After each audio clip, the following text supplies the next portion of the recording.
The howling wind rattled the old tavern's windows as Willow Norris clutched her 5-year-old son closer, her trembling fingers brushing through his matted hair. Outside, the merciless Montana winter of 1873 had descended upon the small town of Piñon without warning, transforming the once dusty streets into treacherous paths of ice and snow. "Please," Willow whispered to the tavern keeper, her voice cracking with desperation. "Just one night by your fire. We'll be gone by morning." The burly man behind the counter glanced at her tattered dress, the child's sunken cheeks, and shook his head. "No vagrants. Take your troubles elsewhere, madam." Willow's heart sank as she guided her son Thomas back into the biting cold. 3 weeks ago, she'd had a home, a husband, and a life in Kansas City.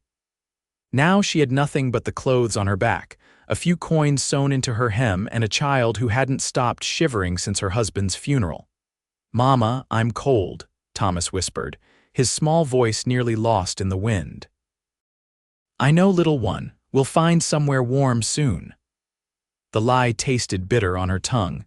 They trudged through the snow, past the general store where the proprietor had already turned them away, past the church whose doors were locked tight against the night.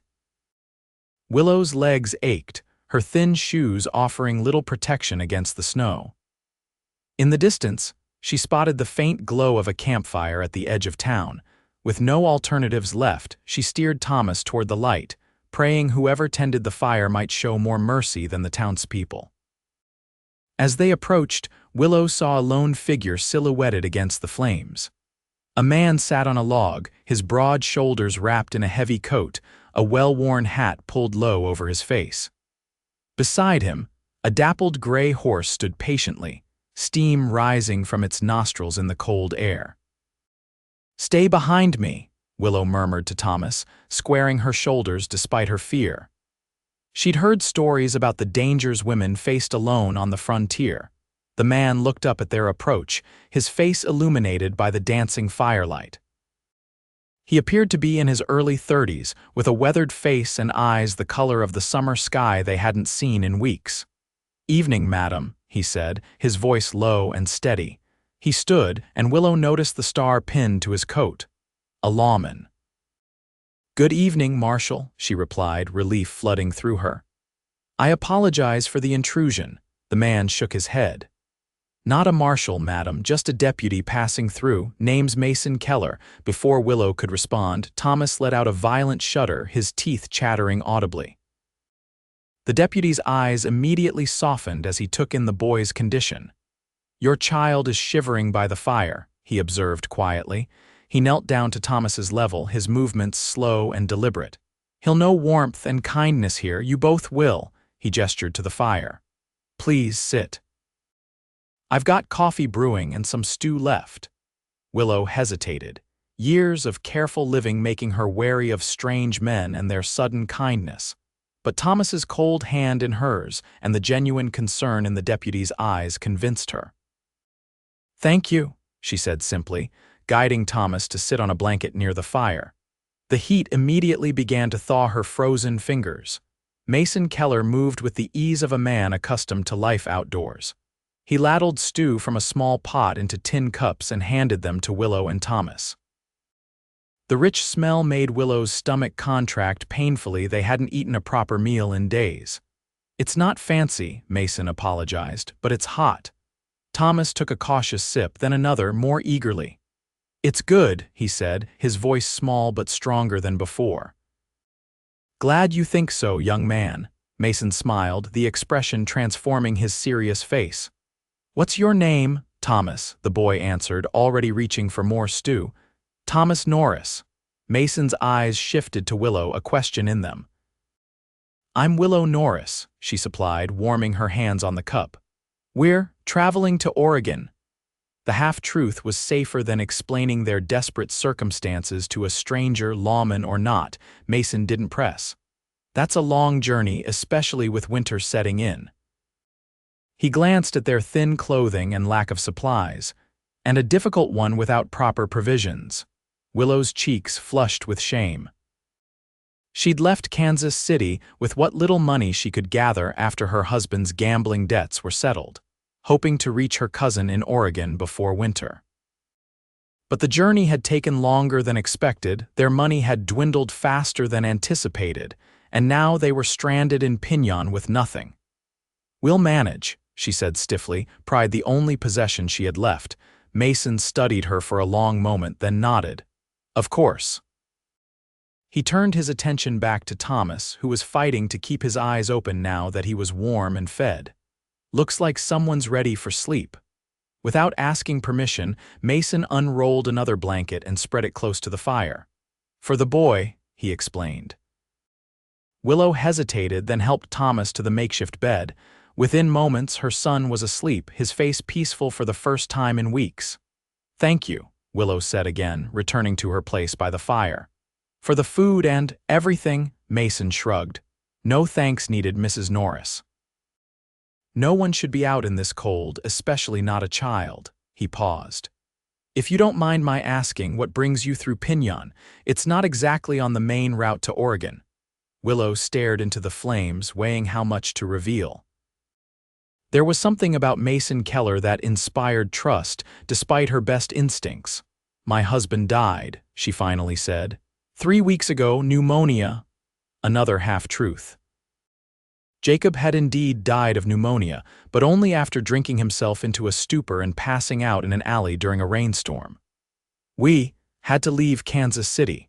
My cousin in Oregon offered us a place to stay." Mason nodded, not commenting on the obvious gaps in her story. "I'm sorry for your loss." "Are you really a deputy?" Willow asked, changing the subject. A small smile touched his lips. "Yes, madam, out of Helena. I was escorting a prisoner to Billings when we got caught in this storm, had to stop in Piñon." "And your prisoner?" "Locked up in the town jail. The local sheriff is watching him until morning when we'll continue on." Mason added more wood to the fire. "I prefer sleeping under the stars when I can, even in winter. Town buildings feel too confining after a while," Willow understood. After years in a cramped apartment above her husband's tailor shop, she sometimes found herself longing for open spaces too. They fell into a companionable silence, the fire crackling between them. Willow felt her eyelids growing heavy, exhaustion from their long day of travel and rejection catching up to her. "You should rest," Mason said gently. "I'll keep watch." Under normal circumstances, Willow would never have considered sleeping in the presence of a man she'd just met. But these weren't normal circumstances, and something about Deputy Keller's steady presence made her feel safer than she had in months. "Wake me if Thomas needs anything," she said, settling onto the blanket beside her son. "I will," Mason promised. As sleep claimed her, Willow's last thought was that perhaps, just perhaps, their luck was finally changing.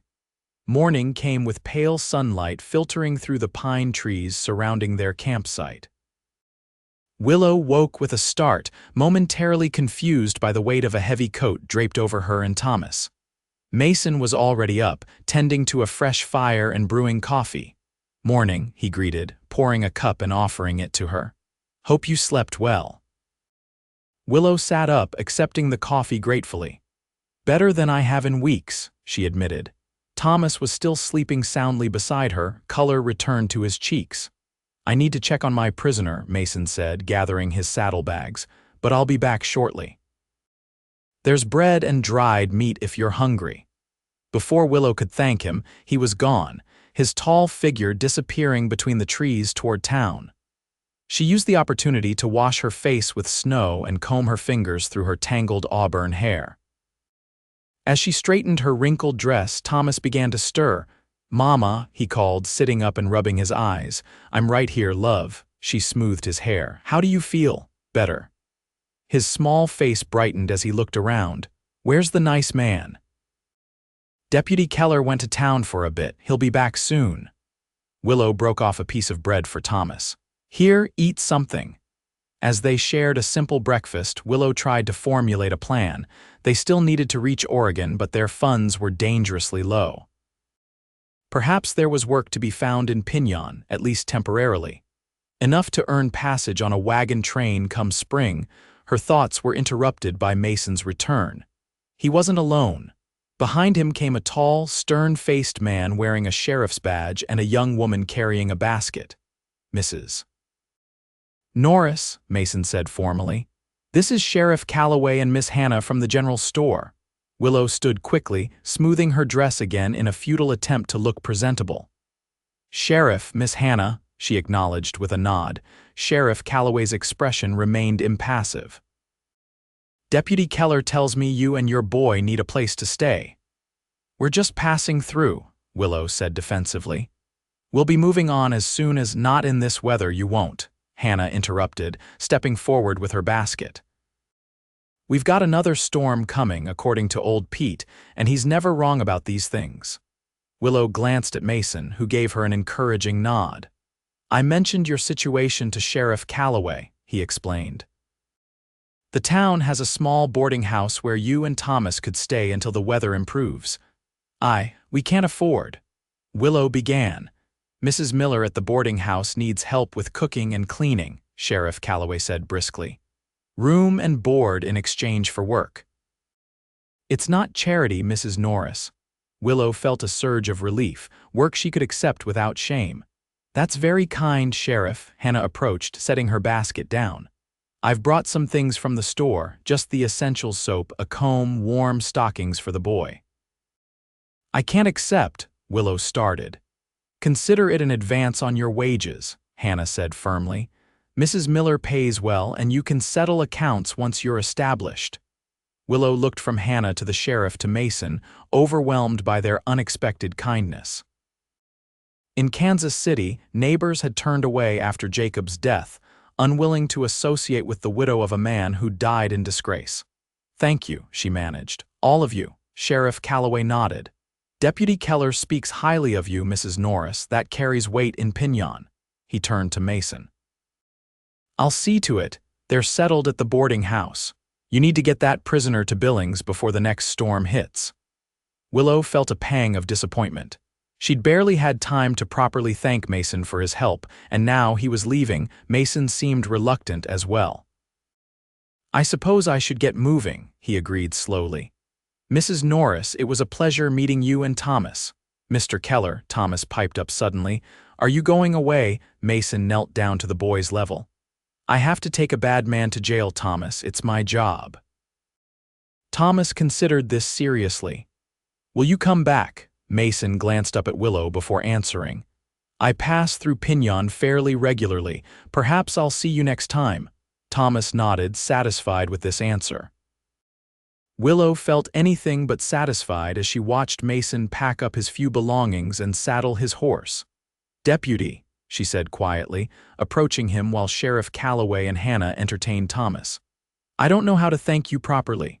Mason paused in tightening his horse's girth. No thanks necessary, Mrs. Norris. Just take care of yourself and that fine boy of yours. We will. Willow hesitated, then added, I hope you'll make good on your promise to Thomas about returning to Piñon. Something flickered in Mason's blue eyes. I always keep my promises, Mrs. Norris. He mounted his horse with fluid grace, especially ones made to brave young men and their even braver mothers. With a tip of his hat, he was gone, trotting toward the jailhouse to collect his prisoner. Willow watched him go, a strange mixture of gratitude and loss swirling in her chest. Mrs. Norris, Hannah called, shall we get you settled at the boarding house? Mrs. Miller is expecting us. Willow turned away from the empty path and nodded. Yes, of course, Thomas, come along now. As they walked toward town, Thomas's small hand warm in hers, Willow couldn't help glancing back one last time at the campsite where their fortunes had changed. Somewhere in the distance, a lone rider headed east through the snow, the morning sun glinting off his badge. The weeks that followed proved both challenging and rewarding for Willow. Mrs. Miller, the boarding house proprietor, was a stern but fair employer. A widow herself, she seemed to understand Willow's situation without requiring the details of her past. The work was hard cooking, cleaning, mending linens, but the room they received in return was clean and warm, with 2 narrow beds and a small window overlooking Piñon's main street. Thomas quickly became a favorite among the boarders, mostly unmarried men who worked in the nearby lumber camp or silver mine. Hannah from the general store became Willow's first real friend in Piñon. The young woman, only a few years older than Willow's 23 years, had a practical approach to life that Willow admired. "You've got skills, Willow," Hannah observed one afternoon as they walked back from delivering mended shirts to the miners' quarters. "Your stitching is better than anyone's in town, even old Mrs. Thornton, and she's been sewing for 50 years. Willow smiled modestly. "My father was a tailor. I grew up helping in his shop. And your husband, was he a tailor too?" Willow's smile faded. "He tried to be. Jacob had talent, but—" She trailed off, unwilling to speak ill of the dead. Hannah squeezed her arm sympathetically. "Well, his loss is our gain. Mrs. Miller says you're the best help she's had in years." The winter days passed in a routine that brought Willow comfort after months of uncertainty. Thomas attended the small school in town, quickly making friends and regaining the cheerful spirit that had dimmed during their difficult journey. Each night, Willow would tuck him into bed and listen to his prayers, which always ended the same way. "And God bless Deputy Keller wherever he is. Please bring him back to Piñon soon." Willow never corrected these prayers, though she tried not to nurture false hopes. Mason Keller had been kind to them, certainly, but he was a lawman with duties that took him far beyond their small town. She couldn't expect him to remember a widow and her son he'd met once on a cold night. Yet she found herself watching the Eastern Road whenever she hung laundry in the boarding house yard, her heart quickening at the sight of any rider approaching town. January gave way to February, and still the snow lay thick across Montana. Willow began to save what little she earned beyond room and board, setting aside coins in a small tin box beneath her mattress. By spring, she hoped to have enough for train tickets to Oregon. Sometimes, though, when Thomas was happily playing with the other children and Mrs. Miller was pleased with her work, Willow wondered if moving on was still the right choice. Piñon was beginning to feel like a place they could belong. It was on a crisp February morning, as Willow was shopping for supplies at the general store, that Sheriff Calloway entered with news. "Stage was delayed by the snow," he announced to no one in particular, warming his hands by the store's stove. "Finally got through from Helena last night." Hannah looked up from where she was measuring fabric for Willow. "Any passengers worth mentioning, Sheriff?" The sheriff's weathered face cracked into a rare smile. "Just Deputy Keller, coming back from delivering that murderer to the territorial prison. Seems he's been reassigned to our district temporarily. Something about needing experienced men to handle the silver shipments." Willow's heart skipped at the mention of Mason's name. "Is he staying in town?" she asked, trying to keep her voice casual. Sheriff Calloway nodded. "At the jailhouse for now. He'll be riding circuit between here and the mining camps for the next few months at least." Hannah shot Willow a knowing glance that made her cheeks warm. "That's good news," Hannah said. "The miners respect Keller. There'll be less trouble with him around." Willow completed her purchases quickly, suddenly eager to return to the boarding house. She needed to tell Thomas that his prayers had been answered. Deputy Keller had returned to Piñon. As she hurried down the boardwalk, a familiar figure emerged from the jailhouse across the street. Mason Keller looked much as she remembered, tall and broad-shouldered, his badge catching the winter sunlight. He saw her at almost the same moment, pausing mid-step. "Mrs. Norris," he called, crossing the street toward her. "I was just coming to find you." Up close, she could see new lines around his eyes, evidence of hard travel in harsh weather, but his smile was warm as ever. "Deputy Keller," she greeted him, suddenly conscious of her work dress and hastily pinned hair. "Thomas will be overjoyed to know you're back. And you, Mrs. Norris." Mason asked quietly, "Are you pleased to see me as well?" The directness of his question caught her off guard. "Yes, of course, you were very kind to us." Mason studied her face for a moment, then nodded, seeming to accept her answer. "Sheriff Calloway tells me you've become indispensable to Mrs. Miller." "Hardly that," Willow laughed.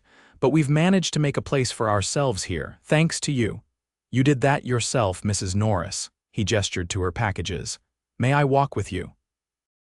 I'd like to hear how you and Thomas have fared.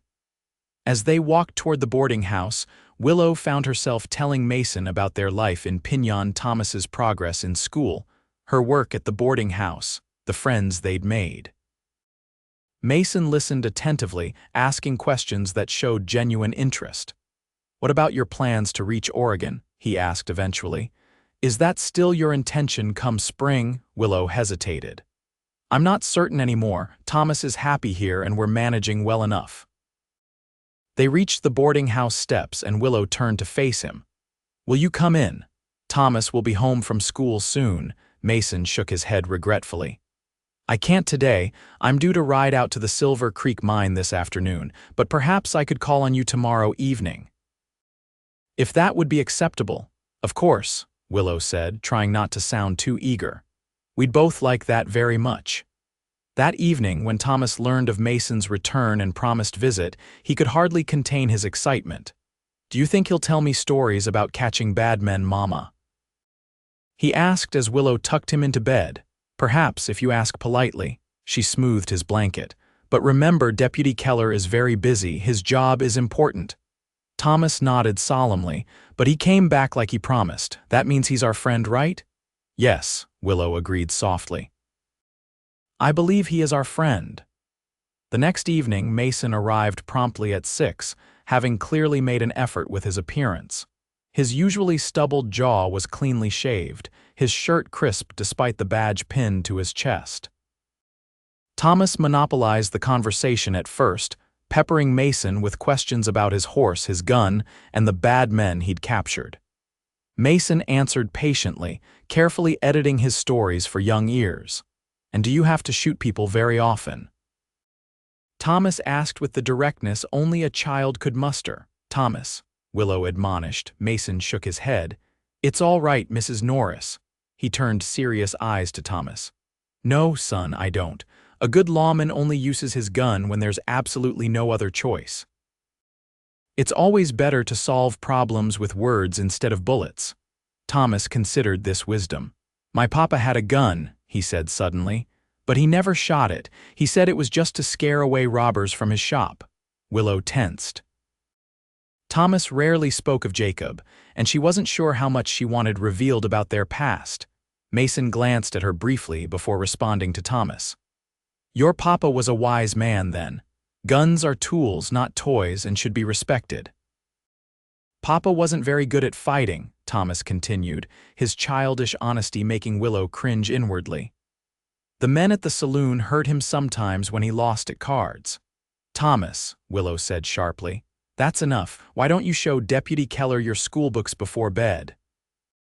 But the damage was done. Mason's expression remained neutral, but Willow could see the pieces falling into place behind his eyes, her hasty departure from Kansas City, her reluctance to discuss her husband. She felt exposed, vulnerable. After Thomas went to bed, Willow expected Mason to make his excuses and leave. Instead, he helped her clear the dishes from their simple meal, working beside her in comfortable silence. You don't have to tell me anything, Mrs. Norris, he said finally, as she wiped the last plate dry. Everyone has parts of their past they'd rather leave behind. Willow set the plate down carefully. My husband was not a bad man, Deputy Keller, just a weak one. He couldn't resist gambling or drinking no matter how it hurt us. She met his eyes directly. I don't want Thomas to remember him that way. The boy clearly adored his father despite his flaws, Mason observed. That speaks well of both Jacob and the mother who's protected his memory. Willow felt tears threatening and turned away. Thank you for understanding. Mason moved closer, his voice gentle. Mrs. Norris, Willow, I hope you know that not all men are like your husband. Some of us keep our promises. She looked up at him then, seeing the earnestness in his blue eyes. I'm beginning to believe that, she whispered. The moment stretched between them, charged with unspoken possibilities. Then Mason stepped back, clearing his throat. I should go. I have an early start tomorrow. At the door he paused. Would it be presumptuous of me to call on you again, perhaps Sunday after church? Willow smiled, her heart lighter than it had been in months. Not presumptuous at all, Deputy. Mason, he corrected gently. When I'm not wearing this badge, I'm just Mason. Mason, she repeated, liking the way his name felt on her lips. Until Sunday, then. After he left, Willow stood by the window watching his tall figure disappear into the darkness. For the first time since Jacob's death, she allowed herself to imagine a future different from the one she'd planned, a future where she and Thomas didn't continue to Oregon but stayed in Piñon. A future that might include a man who kept his promises. It was a dangerous thought, but one she couldn't quite dismiss as she prepared for bed. Outside, the Montana winter raged on, but inside her heart, something warm had taken root and begun to grow.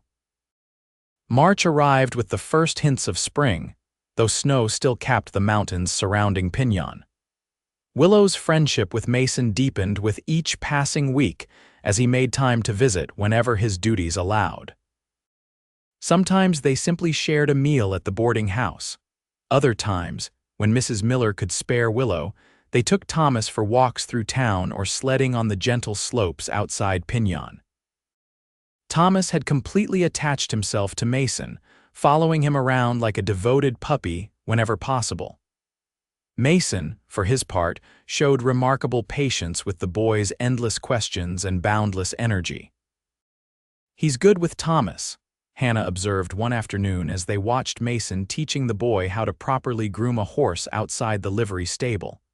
Not many bachelors would take such interest in another man's child. Willow felt a blush rise to her cheeks.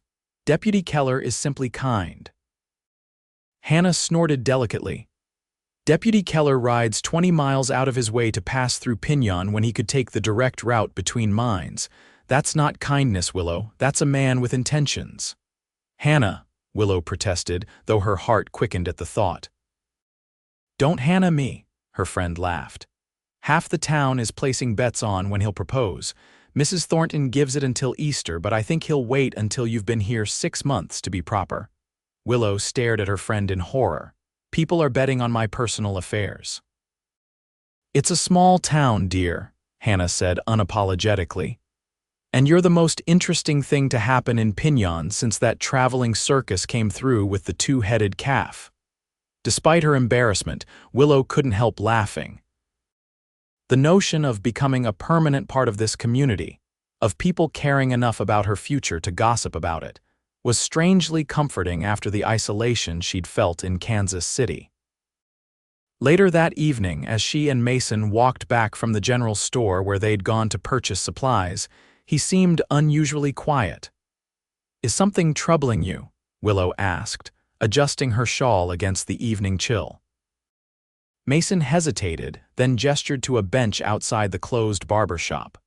Could we sit for a moment? Concern flickered through Willow. Had he heard the town gossip? Was he about to gently explain that their friendship had been misinterpreted? They sat, and Mason turned to face her, his expression serious. I received a telegram today from the territorial marshal. Oh, Willow tried to keep her voice steady.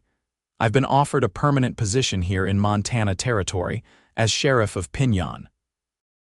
Relief flooded through Willow, followed by genuine happiness for him. Mason, that's wonderful news. Sheriff Calloway mentioned he was thinking of retiring, but I had no idea it would be so soon. Mason nodded. He's moving to Denver to live with his daughter. The town council recommended me as his replacement. He paused. It would mean settling here permanently, buying land perhaps, building a home. The implication hung in the air between them. Willow's pulse quickened. Have you accepted? She asked softly. Not yet. Mason's blue eyes held hers. There's something I need to know first, Willow.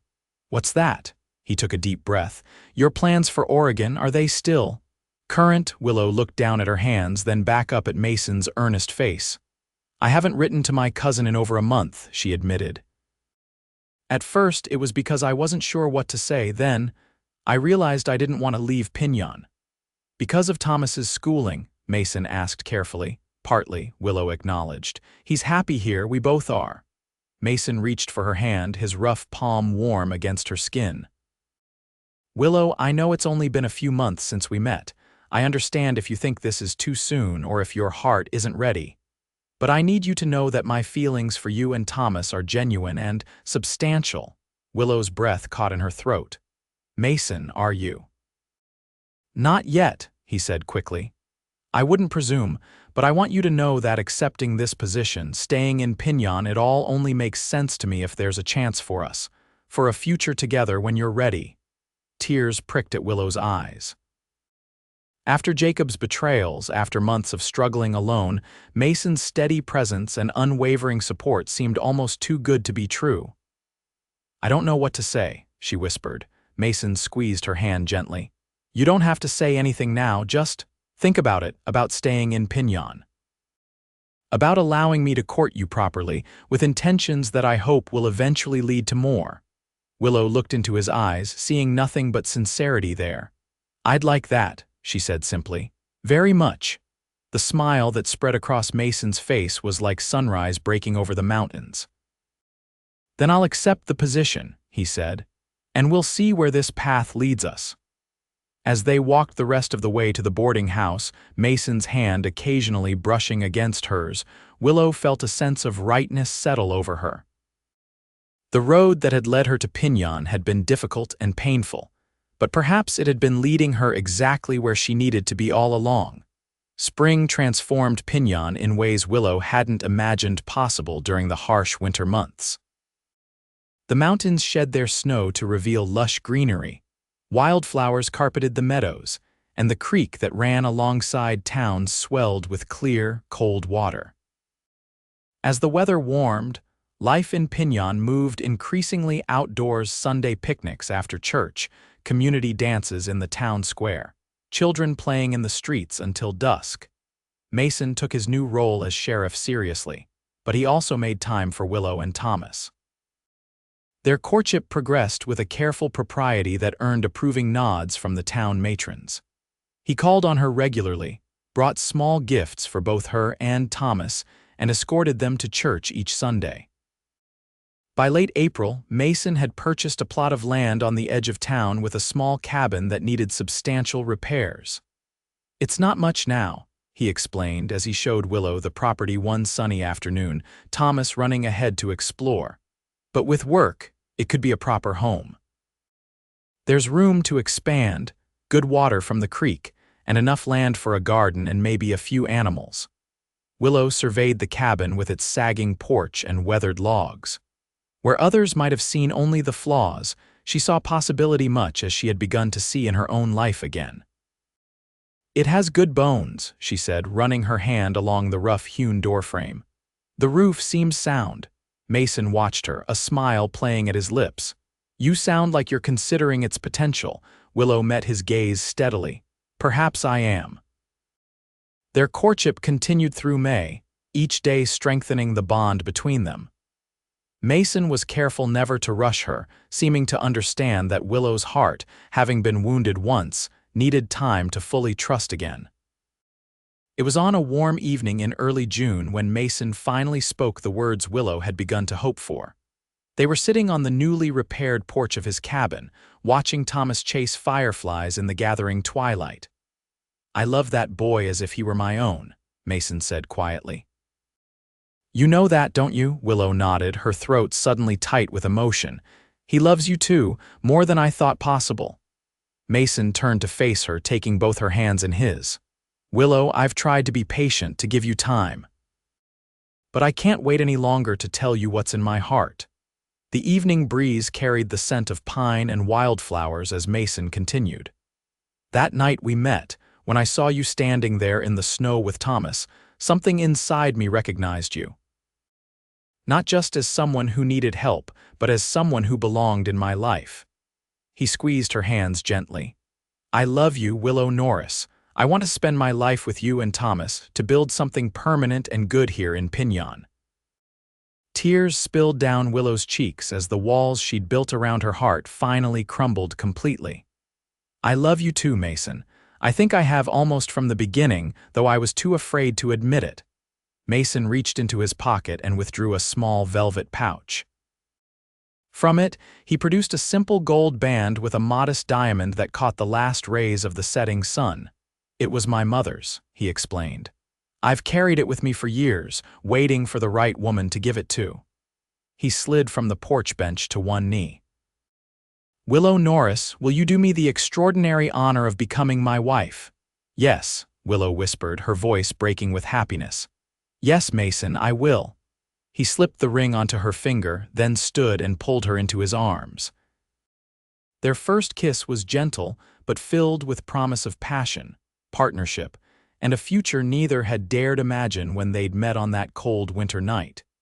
Their embrace was interrupted by Thomas's excited shout as he ran toward them, a jar of captured fireflies clutched in his small hands. "Mama, Sheriff Mason, look what I caught." Mason scooped the boy up with one arm, keeping the other around Willow's waist. "Thomas, I have something important to ask you," he said seriously. "I've asked your mama to marry me and she said yes. But I want to know how you feel about me becoming your pa." Thomas's eyes widened, darting between Mason and his mother. "Really, you'll be my pa forever and always?"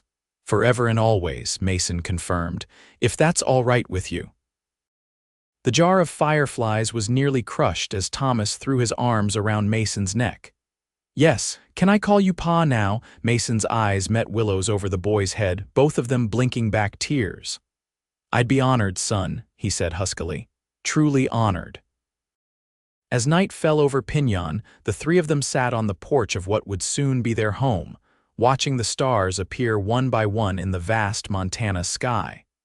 Thomas eventually dozed off against Mason's chest, the excitement of the evening finally catching up to him. "When did you know?" Willow asked softly, not wanting to wake her son.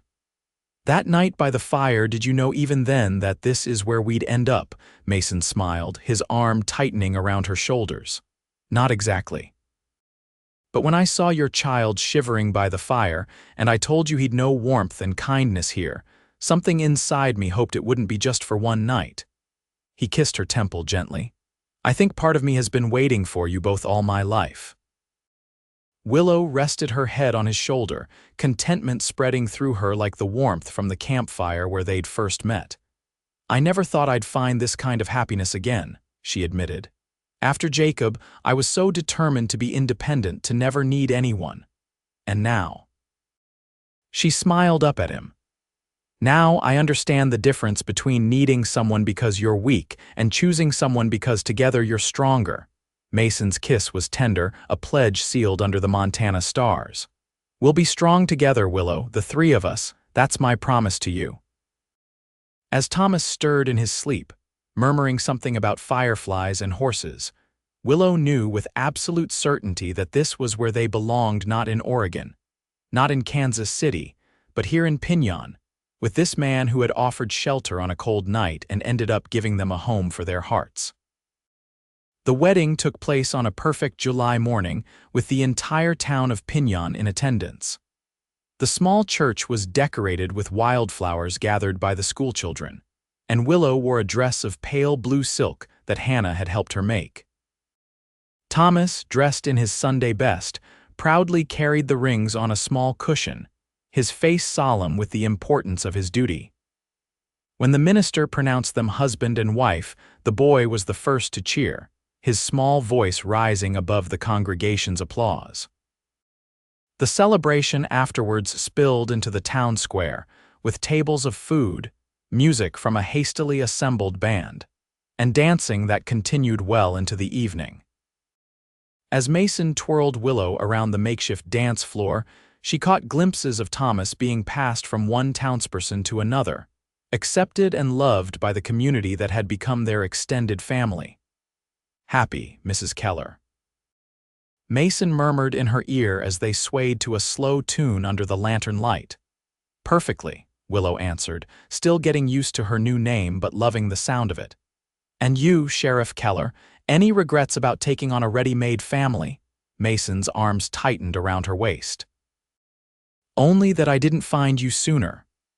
Later, after Thomas had been tucked into bed at the boarding house where he would spend one last night under Mrs. Miller's watchful eye, Mason carried Willow across the threshold of their cabin. The interior had been transformed over the past week's new curtains at the windows, fresh whitewash on the walls, sturdy furniture crafted by the town carpenter. "It's beautiful, Mason," Willow said, turning slowly to take it all in. "A real home." "Our home," he corrected, drawing her into his arms. "Yours, mine, and Thomas's." The night that followed was one of gentle discovery as they learned each other as husband and wife. Mason's tenderness and patience allowed Willow to open herself fully to him, their bond deepening with each shared touch and whispered promise. In the quiet aftermath, as they lay entwined beneath the handmade quilt that had been a wedding gift from Mrs. Miller, Mason traced lazy patterns on Willow's bare shoulder. "You remember what I said to you that first night?" he asked. "About Thomas knowing warmth and kindness here?" Willow nodded against his chest. "I remember everything about that night. It was the first time in months I felt safe." "I meant it for just that night," Mason admitted. "I had no idea I was making a promise for a lifetime." "Sometimes our hearts know things before our heads do," Willow said softly. "I think mine recognized you even then." Mason kissed her, a slow, deep kiss that spoke of belonging and forever. "I'll spend the rest of my life making sure you and Thomas never know cold or loneliness again, Willow. That's my solemn vow as your husband. And I'll spend my life making sure you never regret opening your heart to us," Willow whispered against his lips. "That's my vow as your wife." They sealed these promises in the most intimate way, their bodies expressing what words could only begin to convey. As Willow drifted towards sleep in her husband's arms, she felt a sense of completion, as if the final piece of a puzzle had slipped into place, revealing a picture more beautiful than she could have imagined. Life settled into a rhythm that brought Willow joy she hadn't thought possible after the hardships she'd endured.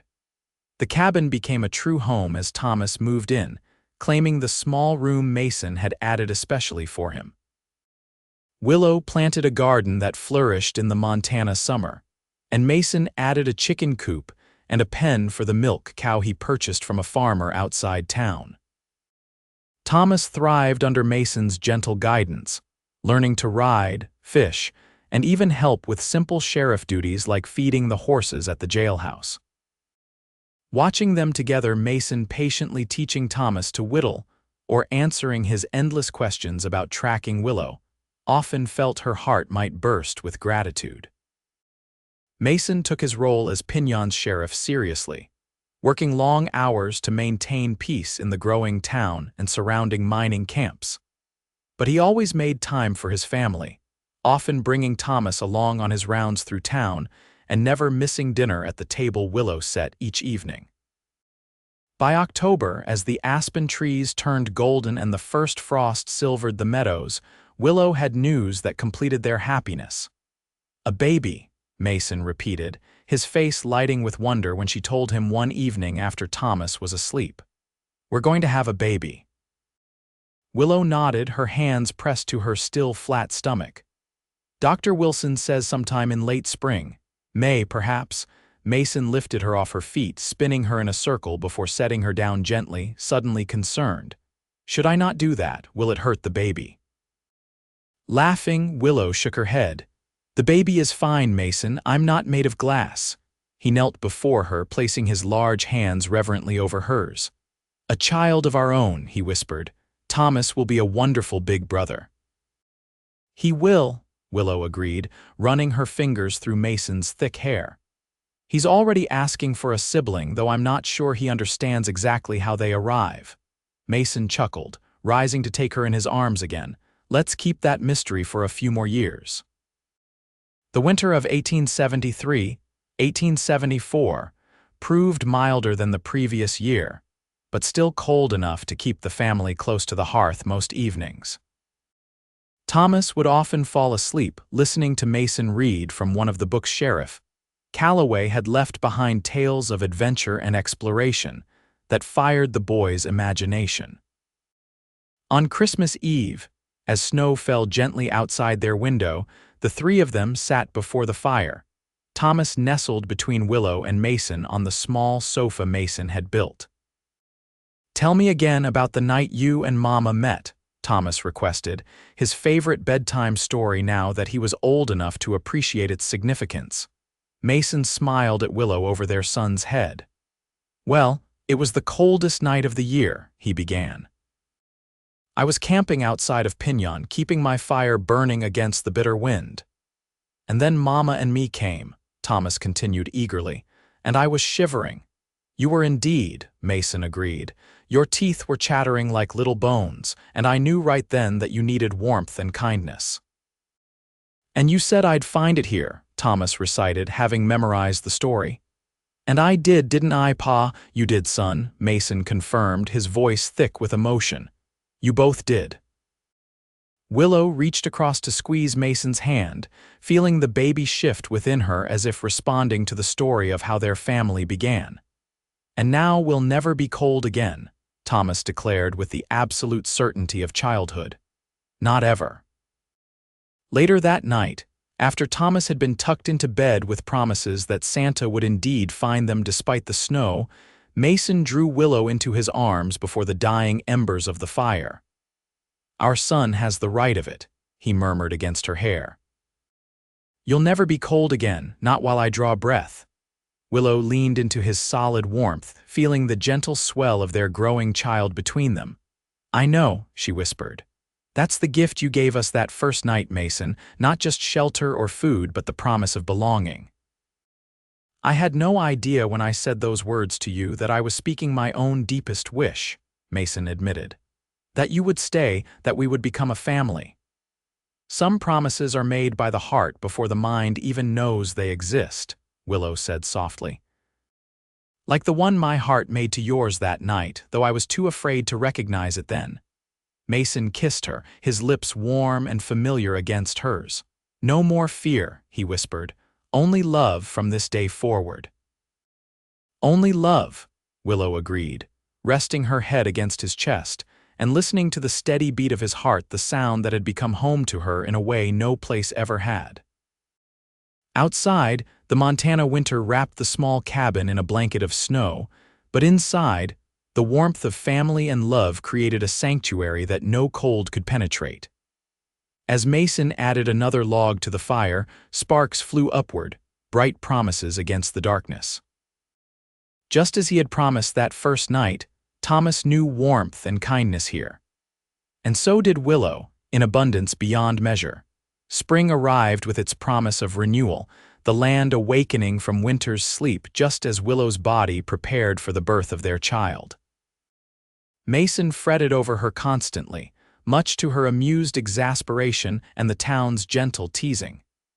"You'd think no woman had ever had a baby before," Hannah remarked one afternoon as she helped Willow sort through the tiny clothes they'd sewn for the new arrival. "The way Sheriff Keller hovers, you'd think you were made of spun glass." "He means well," Willow said fondly, "and after losing his mother in childbirth, I can't blame him for being cautious." Hannah patted her hand. "Dr. Wilson says you're as healthy as any woman he's attended, and Mrs. Miller has already volunteered to help when the time comes. Between the doctor, the midwife, and half the women in town waiting to assist, this baby will arrive with more help than the governor gets when he visits Helena." On a warm evening in early May, as wildflowers carpeted the meadows and new leaves unfurled on the aspens, Willow's labor began. Thomas was sent to stay with Hannah's family, while Mason paced outside the bedroom where Dr. Wilson, Mrs. Miller, and two other experienced mothers attended Willow.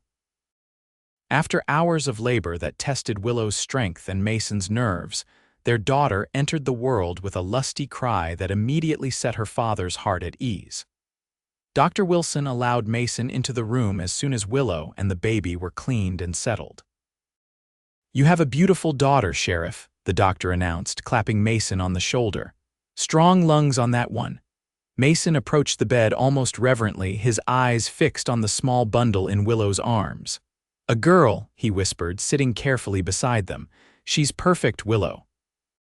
"Would you like to hold her?" Willow asked, her face radiant despite her exhaustion. With infinite care, Mason took his daughter in his arms, cradling her tiny form against his broad chest. The baby's eyes, still unfocused, seemed to seek his face, and when her small hand escaped the blanket and grasped his finger, Mason's composure crumbled. "Hello, little one," he said, his voice breaking as tears spilled down his cheeks. "I'm your pa, and I'm going to love you forever." Willow watched them, her own eyes damp. "What shall we call her?" she asked softly. "We never did decide." Mason looked at his daughter, then at his wife. "What about Hope? Because that's what you both gave me when I'd stopped believing I'd ever have a family of my own." "Hope," Willow repeated, trying the name. "Hope Keller, I think it's perfect." When Thomas was brought home the next day to meet his sister, his initial wariness quickly gave way to protective adoration. "She's so small," he marveled, peering into the cradle Mason had crafted during the winter months. "Was I ever that tiny, even smaller?" Willow assured him, drawing her son close. "But you grew strong and brave, just as Hope will." Thomas considered this seriously. "I'll teach her everything," he decided. "How to fish and ride and track animals like Pa teaches me." "I'm sure she'll appreciate that," Mason said, his arm around Willow's waist as they watched their children together, one beginning his journey, one just starting hers. As spring gave way to summer, the Keller family settled into their new rhythm. Mason continued his duties as sheriff, but arranged for a deputy to cover more shifts so he could be home with Willow and the children. Thomas completed his first full year of school with honors, proudly showing his parents the certificate his teacher had awarded him. Hope grew rapidly, her hair coming in with the same auburn tint as her mother's, her eyes the clear blue of her father's. Her arrival completed their family circle, bringing joy that spilled over into every aspect of their lives. On the anniversary of Mason and Willow's wedding, the town of Piñon held a summer dance in the newly constructed town hall, with Hope securely nestled in Mrs. Miller's capable arms and Thomas playing with the other children. Mason led Willow onto the dance floor for a waltz. "Happy anniversary, Mrs. Keller," he murmured as they moved together to the music. "Has it been everything you hoped for?" Willow looked up at her husband, seeing in his face the same steadfast love that had been there from the beginning. "More," she answered simply. "So much more than I ever dared to hope. When I think of how close we came to never meeting," Mason said, his arm tightening around her waist. "If I'd taken a different route that night, if you'd found shelter elsewhere. But we didn't," Willow reminded him. "You were there with your fire and your kindness exactly when we needed you most."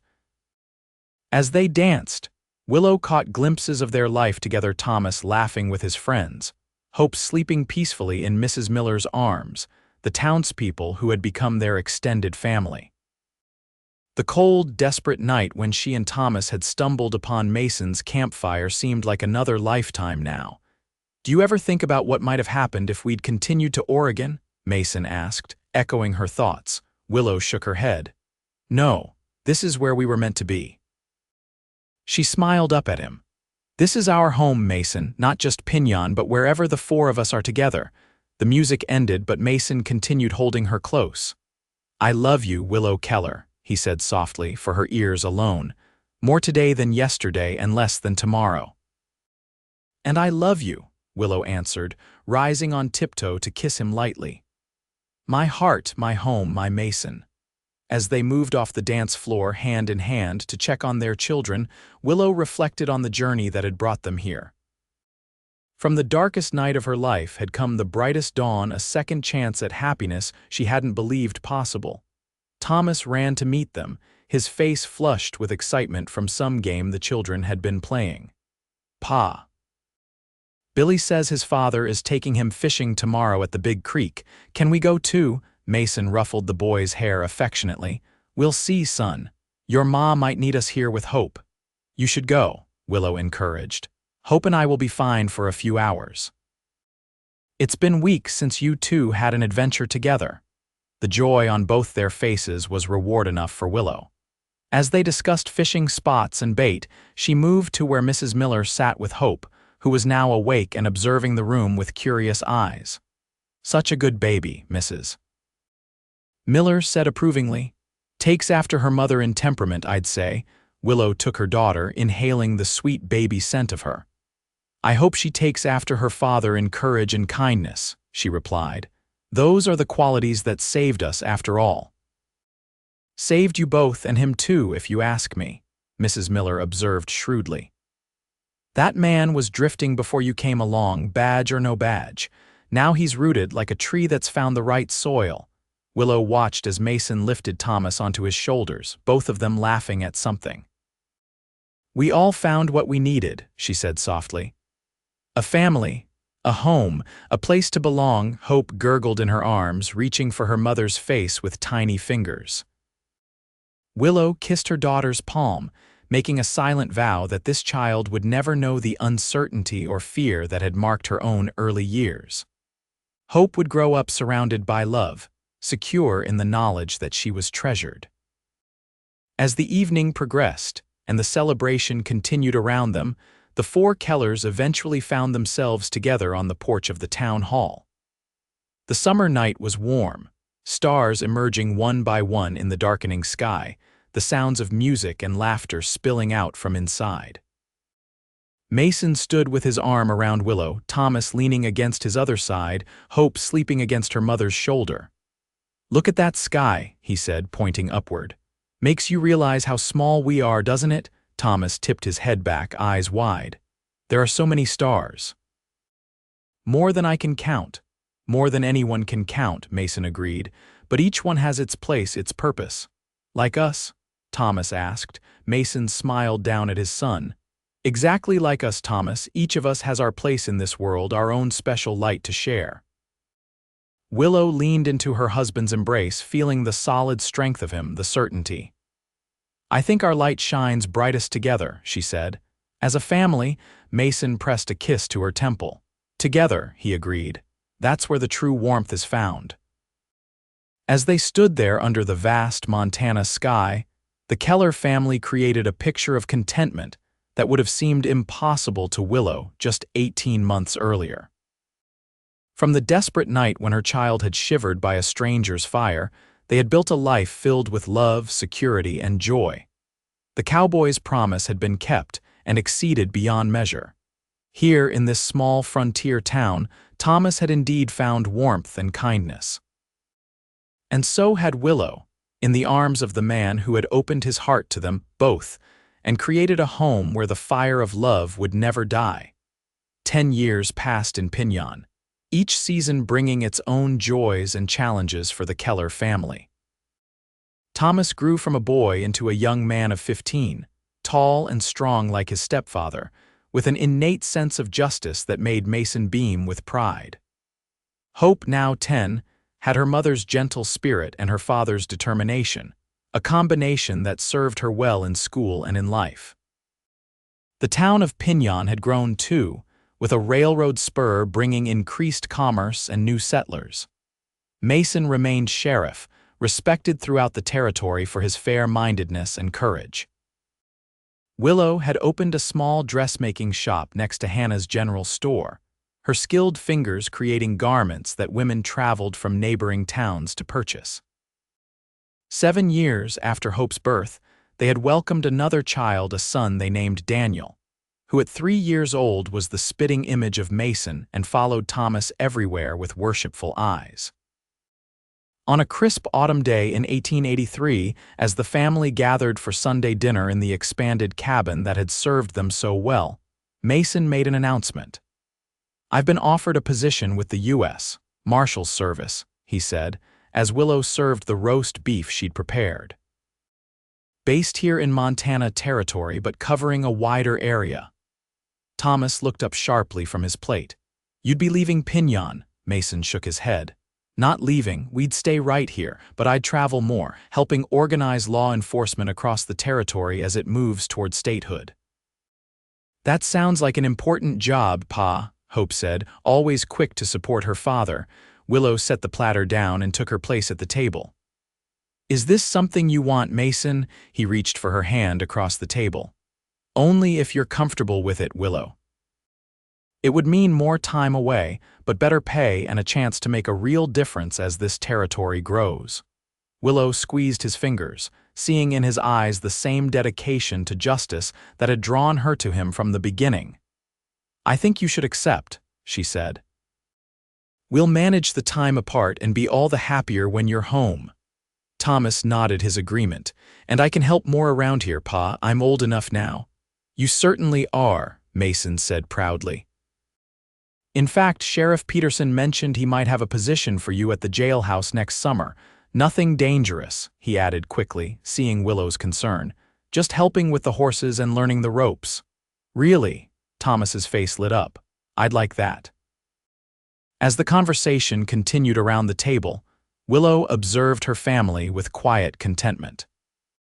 Each of them was finding their path. Mason in his expanded role as a lawman, Thomas beginning to explore his own future, Hope excelling in school with dreams of becoming a teacher, and little Daniel, still young enough that his greatest ambition was to ride his father's horse.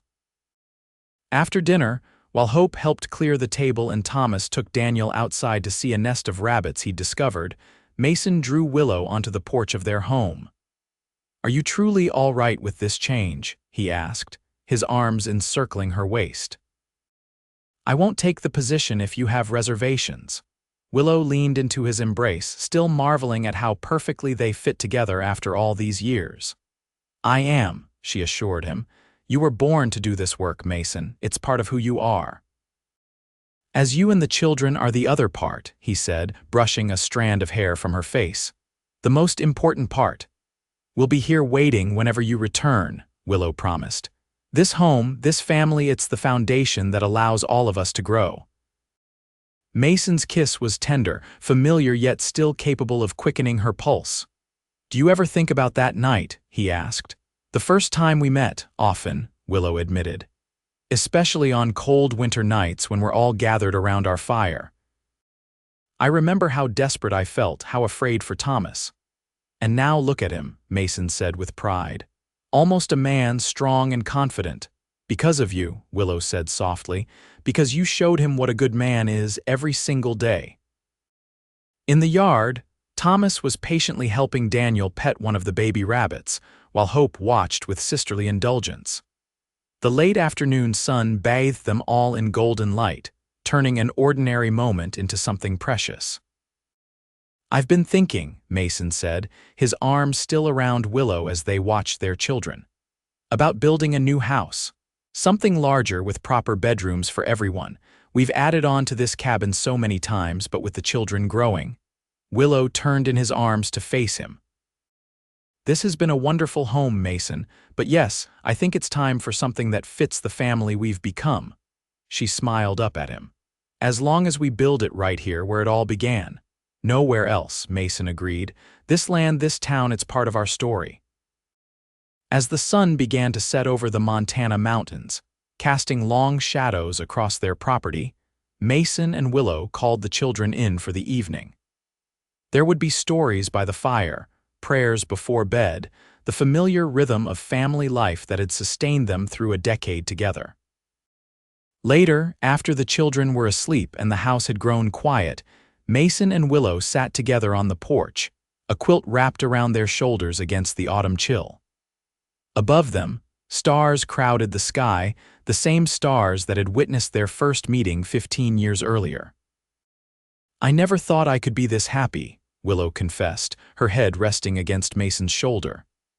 "After Jacob died, I believed that part of my life was over, that Thomas and I would have to make our way alone." Mason's arm tightened around her. "And I never thought I'd find a woman who could accept the life of a lawman's wife. The worry, the time apart. Some things are worth the challenge," Willow said simply. "You taught me that, Mason, that night by the fire when you welcomed us without question." "Best decision I ever made," Mason murmured, kissing the top of her head. "Inviting you and Thomas to share my fire. And now we've shared so much more," Willow said softly. "A home, children, a life." In the distance, a coyote called, its lonely cry echoing across the Montana night. But here on their porch, wrapped in each other's arms, Willow and Mason knew only the warmth of belonging, the certainty of love that had begun with a simple act of kindness on a cold winter night. The fire that had brought them together still burned bright, not just in their hearth, but in their hearts a flame that had given shelter to a shivering child, and in doing so, created a family that would endure through all the seasons of their lives, passing that same warmth and kindness to each new generation.